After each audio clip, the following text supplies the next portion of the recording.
କ'ଣ ଆପଣମାନେ ଜାଣିଛନ୍ତି କି କ'ଣ ଖାଇଲେ ଉଚ୍ଚତା ବଢ଼ୁନଥିଲେ ଉଚ୍ଚତା ବଢ଼ିଥାଏ? ତେବେ ଚାଲନ୍ତୁ ଆଜିର ଏହି ଭିଡ଼ିଓରେ କ'ଣ ଖାଇବା ଦ୍ୱାରା ବାଉଁଶ ଗଛ ପରି ଉଚ୍ଚତା ବଢ଼ିବ ତାହା ସମ୍ପର୍କରେ ଜାଣିବା। ଆପଣଙ୍କ ପାଇଁ ଆଜିର ପ୍ରଶ୍ନ, କେଉଁ ମାଛର ମୁହଁ ମନୁଷ୍ୟର ମୁହଁ ପରି ଦେଖାଯାଇଥାଏ? ଆପଣଙ୍କ ଅପସନ୍ ଗୁଡ଼ିକ ହେଲା option A shark, B dolphin, C tiger, D ଶେଉଳ।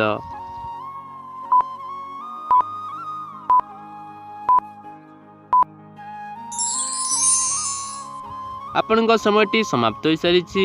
ଏହାର ସଠିକ୍ ଉତ୍ତରଟି ସି ଟାଇଗର। ଟାଇଗର ମାଛର ମୁହଁ ମନୁଷ୍ୟ ମୁହଁ ପରି ହୋଇଥାଏ। ତେବେ ଚାଲନ୍ତୁ ଦେଖିନେବା ପରବର୍ତ୍ତୀ ପ୍ରଶ୍ନ, କେଉଁ ପକ୍ଷୀ ସବୁଠାରୁ ଦ୍ରୁତ ଗତିରେ ଦୌଡ଼ିପାରେ? ଆପଣଙ୍କ ଅପସନ୍ ଗୁଡ଼ିକ ହେଲା ଅପସନ୍ ଏ ଏମୁ ପକ୍ଷୀ, ବି ଓଟ ପକ୍ଷୀ, ସି ଶାଗୁଣା, ଡି ଚିଲ।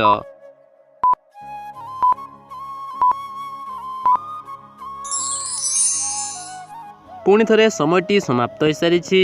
ତେବେ ଏହାର ସଠିକ୍ ଉତ୍ତରଟି ବି ଓଟ ପକ୍ଷୀ। ଓଟ ପକ୍ଷୀ ସବୁଠାରୁ ଦ୍ରୁତ ଗତିରେ ଦୌଡ଼ିପାରେ। ପରବର୍ତ୍ତୀ ପ୍ରଶ୍ନ, ମନୁଷ୍ୟର ଗୋଟିଏ କାନରେ କେତୋଟି ହାଡ଼ ଥାଏ?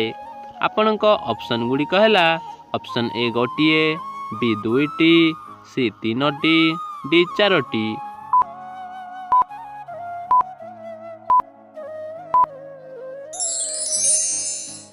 ପୁଣି ଥରେ ସମୟଟି ସମାପ୍ତ ହୋଇସାରିଛି। ତେବେ ଏହାର ସଠିକ୍ ଉତ୍ତରଟି ସି ତିନୋଟି। ମନୁଷ୍ୟର ଗୋଟିଏ କାନରେ ତିନୋଟି ହାଡ଼ ଥାଏ। ତେବେ ଚାଲନ୍ତୁ ଦେଖିନେବା ପରବର୍ତ୍ତୀ ପ୍ରଶ୍ନ, କେଉଁ ପକ୍ଷୀ ତାହାର ଅଣ୍ଡା ଅନ୍ୟ ଏକ ଚଢ଼େଇ ବସାରେ ଦେଇଥାଏ? ଆପଣଙ୍କ ଅପସନ୍ ଗୁଡ଼ିକ ହେଲା ଅପସନ୍ ଏ କୋଇଲି, ବି ପାରା, ସି କାଉ, ଡି ବଣି।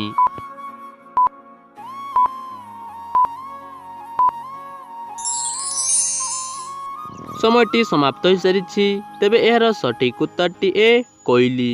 କୋଇଲି ପକ୍ଷୀ ତାହାର ଅଣ୍ଡା ଅନ୍ୟ ଏକ ଚଢ଼େଇ ବସାରେ ଦେଇଥାଏ। ତେବେ ଚାଲନ୍ତୁ ଦେଖିନେବା ପରବର୍ତ୍ତୀ ପ୍ରଶ୍ନ, ବିଶ୍ୱରେ ଗହମ ଉତ୍ପାଦନରେ ଭାରତର ମାନ୍ୟତା କ'ଣ?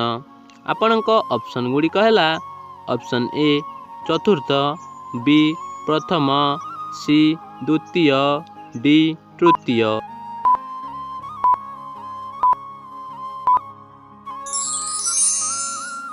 ପୁଣି ଥରେ ସମୟଟି ସମାପ୍ତ ହୋଇସାରିଛି। ତେବେ ଏହାର ସଠିକ୍ ଉତ୍ତରଟି ସି ଦ୍ୱିତୀୟ। ବିଶ୍ୱରେ ଗହମ ଉତ୍ପାଦନରେ ଭାରତର ମାନ୍ୟତା ଦ୍ୱିତୀୟ ସ୍ଥାନରେ ଅଛି। ତେବେ ଚାଲନ୍ତୁ ଦେଖିବା ପରବର୍ତ୍ତୀ ପ୍ରଶ୍ନ, ସବୁଦିନ ସେଓ ଖାଇବା ଦ୍ୱାରା କେଉଁ ମାରାତ୍ମକ ରୋଗ ଠିକ୍ ହୋଇଥାଏ? ଆପଣଙ୍କ ଅପସନ୍ ଗୁଡ଼ିକ ହେଲା ଅପସନ୍ ଏ ଲିଭର ସମସ୍ୟା, ବି କୋଷ୍ଠକାଠିନ୍ୟ, C blood pressure, D cancer.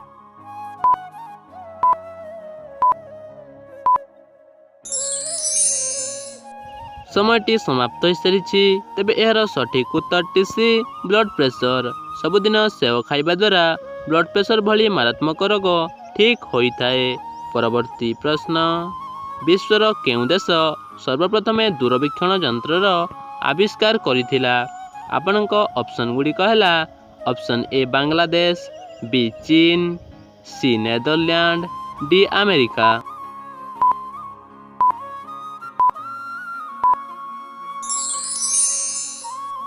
ସମୟଟି ସମାପ୍ତ ହୋଇସାରିଛି। ତେବେ ଏହାର ସଠିକ୍ ଉତ୍ତରଟି ସି ନେଦରଲ୍ୟାଣ୍ଡ। ବିଶ୍ୱର ନେଦରଲ୍ୟାଣ୍ଡ ଦେଶ ଦୂରବୀକ୍ଷଣ ଯନ୍ତ୍ରର ଆବିଷ୍କାର କରିଥିଲା। ପରବର୍ତ୍ତୀ ପ୍ରଶ୍ନଟି ହେଲା, କେଉଁ ଫଳ ଖାଇବା ଦ୍ୱାରା ଟେନସନ୍ କମିଯାଏ? ଆପଣଙ୍କ ଅପସନ୍ ଗୁଡ଼ିକ ହେଲା ଅପସନ୍ ଏ ଡାଳିମ୍ବ, ବି ସେଓ, ସି କମଳା, ଡି ଲେମ୍ବୁ।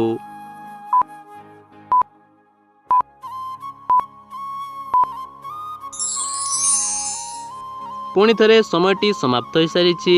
ତେବେ ଏହାର ସଠିକ୍ ଉତ୍ତରଟି ଡି ଲେମ୍ବୁ। ଲେମ୍ବୁ ଫଳ ଖାଇବା ଦ୍ୱାରା ଟେନସନ୍ କମିଯାଏ। ପରବର୍ତ୍ତୀ ପ୍ରଶ୍ନଟି ହେଲା, କ'ଣ ଖାଇଲେ ଉଚ୍ଚତା ବଢ଼ୁନଥିଲେ ଉଚ୍ଚତା ବଢ଼ିଥାଏ?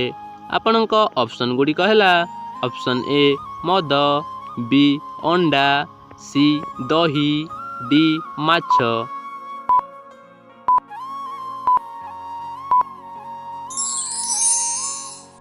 ଆପଣଙ୍କ 5 ସେକେଣ୍ଡର ସମୟ ଅବଧି ସମାପ୍ତ ହୋଇସାରିଛି। ତେବେ ଏହାର ସଠିକ୍ ଉତ୍ତରଟି ବି ଅଣ୍ଡା। ଅଣ୍ଡା ଖାଇଲେ ଉଚ୍ଚତା ବଢ଼ୁନଥିଲେ ତାଳ ଗଛ ପରି ଉଚ୍ଚତା ବଢ଼ିଥାଏ। ତେବେ ଆଜିର ଅନ୍ତିମ ପ୍ରଶ୍ନଟି ଆପଣଙ୍କ ପାଇଁ ରହିଲା, ଓଡ଼ିଶାର ମାନ୍ୟବର ମୁଖ୍ୟମନ୍ତ୍ରୀ କେଉଁ ଦଳର ବ୍ୟକ୍ତି ଅଟନ୍ତି?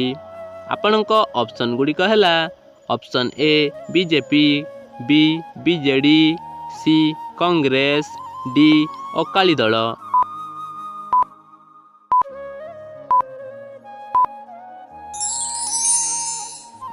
ତେବେ ଏହାର ସଠିକ୍ ଉତ୍ତରଟି ଯଦି ଆପଣଙ୍କୁ ଜଣାଅଛି ତାହେଲେ କମେଣ୍ଟ ମାଧ୍ୟମରେ ନିଶ୍ଚୟ ଜଣାନ୍ତୁ ଏବଂ କେଉଁ କେଉଁ ରାଜ୍ୟରୁ ଆମର ଏହି ଭିଡ଼ିଓଟିକୁ ଦେଖୁଛନ୍ତି ତାହା ମଧ୍ୟ କମେଣ୍ଟ କରି ନିଶ୍ଚୟ କୁହନ୍ତୁ।